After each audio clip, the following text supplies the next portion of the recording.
Let's add a picture watermark behind this text, but this time, instead of putting it on the slide master, we'll add it to the slide itself and then copy it to another slide.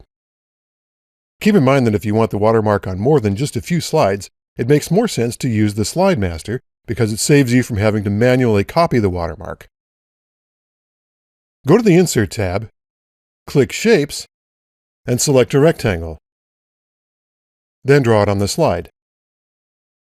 On the Drawing Tools Format tab, click Shape Outline and click No Outline. Then click Shape Fill and Picture.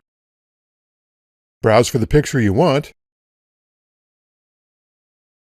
and click Insert. We're adding the picture to the fill property of the shape instead of directly to the slide, because this way we have more options to work with, including transparency. By default, the picture stretches to fill the shape. To get it to the right aspect ratio, go to the Picture Tools Format tab, click Crop, and then click Fit. And drag the crop handles to crop out the empty space around the picture. Click Crop again to turn it off. Now we can press Shift and drag the corner handles to resize the picture without changing the aspect ratio. And then move the picture into place. Next, we need to tweak the formatting to make the picture work as a watermark. First, click Send Backward and Send to Back. Then click the Format Shape dialog box launcher and the Fill in Line tab. Add transparency until the foreground elements are clearly visible, but make sure it's not so transparent the viewer won't know what the picture is. Watermark pictures are tricky because you have to find an image that is easily recognizable, but doesn't fight for dominance with the foreground elements. You'll want to avoid images with lots of fine detail, and images like this will take too much effort for the viewer to figure out. This picture of kids works because the viewer will know immediately what it is and how it relates, but it contains a lot of detail. So we can use these options to reduce some detail so the image will blend in better with the background. On the Picture tab,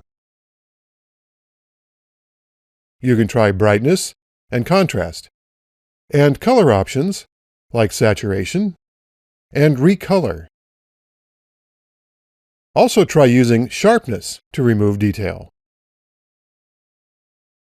The Effects tab has artistic effects.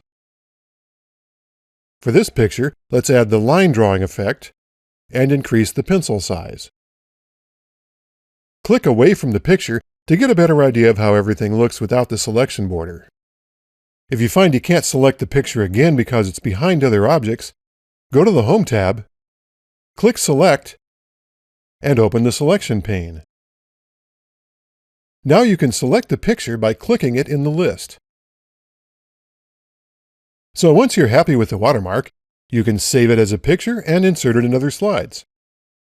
Or you can simply copy it to the clipboard.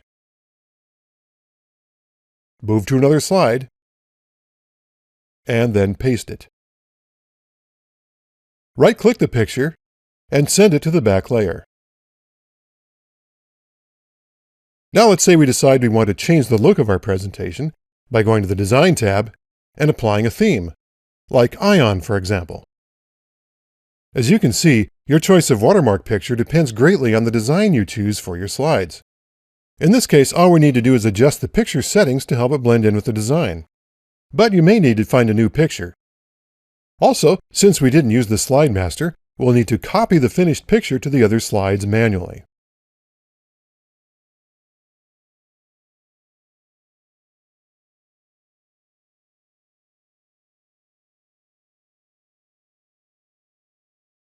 So now you know how to add text or picture watermarks. Up next, we'll use what we learned to remove a watermark.